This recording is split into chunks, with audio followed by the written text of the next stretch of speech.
টোকাইদের কাছ থেকে কেজি দরে নষ্ট মোবাইল কিনে তার ভেতরে থাকা ২৪ ক্যারেটের গোল্ড বের করে নিজের জীবন পাল্টে দিয়েছে পাকিস্তানি যুবক ফরাজি। পুরনো আমলের সকল মোবাইল ফোনের সার্কিটে নির্দিষ্ট পরিমাণ গোল্ডের ব্যবহার হতো, আর চালাক যুবক ফরাজি খুব ভালো করে জানে এই নষ্ট মোবাইলগুলোকে আগুনে পুড়িয়ে তার সার্কিটের ভেতরে থাকা সকল মেটাল কম্পোনেন্টকে উত্তপ্ত আগুনে গলিয়ে এর ভেতর থেকে স্বর্ণকে ৮-১০টি ধাপে কিভাবে বের করতে হবে সেই জ্ঞান ফরাজি জানে। আর এই একটা প্রসেস জানার কারণে এখন ফরাজি মাসে ১৫ লক্ষ টাকা উপার্জন করে। ফরাজি দাবি করেছে প্রতি ১ মণ সার্কিট থেকে ৪ ভরি স্বর্ণ সে পেয়ে যায়। শুরুতে দেখতে পাচ্ছেন ফরাজির ছোট ভাই ফরহাদ, সে মূলত মোবাইল ফোনগুলোর ভিতর থেকে যে নির্ধারিত সার্কিটের মধ্যে গোল্ড রয়েছে সেই সার্কিটটাকে আলাদা একটা পাত্রে জমা করছে। যেহেতু এটা পাকিস্তান, তাই এখানের প্রত্যেকটা যন্ত্রই ট্রেডিশনাল।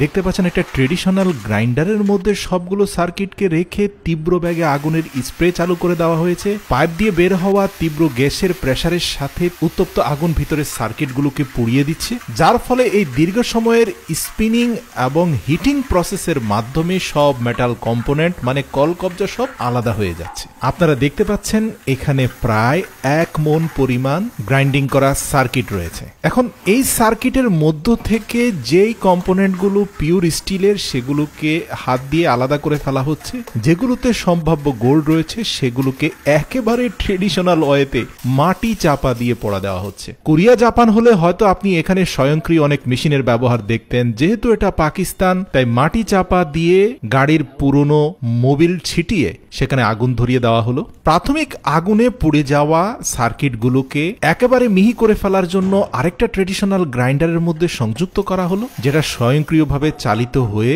কয়েক মিনিটের মধ্যে সবগুলো সার্কিটকে একেবারে পাউডারে রূপান্তর করে ফেলেছে। এই পাউডারের সাথে যুক্ত করা হবে একটা নির্ধারিত রাসায়নিক উপাদান, যা দেখতে অনেকটা লবণের মতো। ব্যাস, এগুলোকে খুব ভালোভাবে মিশিয়ে বস্তার মধ্যে ঢুকিয়ে একটা উত্তপ্ত আগুনের হফারের ভিতরে এই গুঁড়োগুলোকে রাখা হবে। এর সাথে যুক্ত করা হবে পাথুরে কয়লা। সর্বশেষ ঢাকনা দিয়ে স্বয়ংক্রিয় হপার মেশিনটা চালু দেওয়া হবে, যার ঘূর্ণয়নের ফলে তীব্র বাতাসের বেগ এবং জ্বলন্ত পাথুরে কয়লা মিলেমিশে এখানকার তাপমাত্রা অত্যাধিক মাত্রায় বেড়ে যায়, যার ফলে এই হোপারের ভিতরে থাকা সব উপাদান একদম পানির মতো গলে যায়। ৭-৮ ঘন্টার দীর্ঘ কুকিং এর পরে এগুলোকে একটা আয়রন ডিভাইসের মাধ্যমে বের করা হয়। আপনারা দেখতে পাচ্ছেন কি পরিমাণ উত্তপ্ত হয়ে আছে। ব্যাস, এগুলোকে এবার মাটির মধ্যে ঢেলে এর উপরে থাকা কালো ময়লা আবর্জনাগুলো যখন ভেসে উঠবে ধাপে ধাপে সেগুলোকে উঠিয়ে ফেলা হবে। এই যে আপনারা দেখতে পাচ্ছেন যে একটা লোহার রড দিয়ে টেনে ময়লাগুলোকে ফেলে দেওয়া হচ্ছে।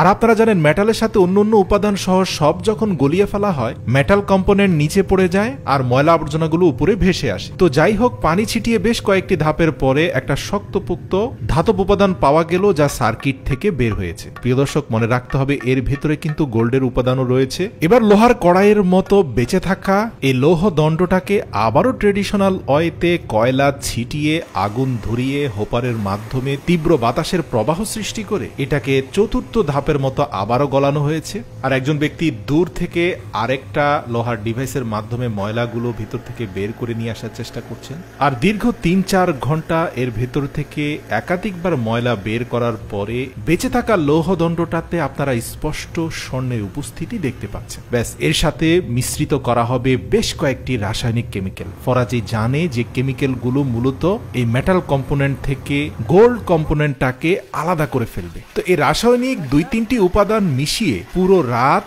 তার হাতে আসা কয়েক লটের জমে যাওয়া র গোল্ড প্লেটারগুলোকে ভিজিয়ে রাখা হয়েছে এবং সকালে আপনারা দেখতে পাচ্ছেন যে সবুজ রাসায়নিক বিক্রিয়াগুলো ইতিমধ্যে কালো রং ধারণ করেছে। এবার এর উপর থেকে পানিগুলো ফেলে দেওয়ার পরে খুবই যত্নের সাথে ধীরে ধীরে আপনারা দেখতে পাচ্ছেন সেখান থেকে অনেকটা সোনালী কফি বিনের মতো ৩-৪ মুঠো পরিমাণ গোল্ডের গুঁড়ো পাওয়া গিয়েছে। এবার চূড়ান্ত ধাপে গ্যাসের হিট দিয়ে এই গুঁড়ো গোল্ডগুলোকে আবারও গলানো হবে এবং সর্বশেষ ধাপে আপনারা দেখতে পাবেন এই গলিত উপাদানগুলোকে ১০০ ভাগ পিউরিফাই করে সেখান থেকে ২৪ ক্যারেটের গোল্ডের টুকরো টুকরোটা বের করে নিয়ে আসা হবে। আর এরকম ছোট্ট গোল্ডের কয়েকটি টুকরো ফরাজি প্রতিদিন বের করে নিয়ে আসে। সত্যি বলতে ইচ্ছে থাকলে আল্লাহ তাআলা মানুষকে কত জায়গা থেকে রিজিক দিতে পারেন তা এই প্রসেস না দেখলে আমি নিজে উপলব্ধি করতে পারতাম না। মানুষের জন্য পুরো দুনিয়ার জমিনে রিজিক ছড়িয়ে ছিটিয়ে রয়েছে, তবে তা পেতে আপনাকে অনুসন্ধানী চোখ রাখতে হবে।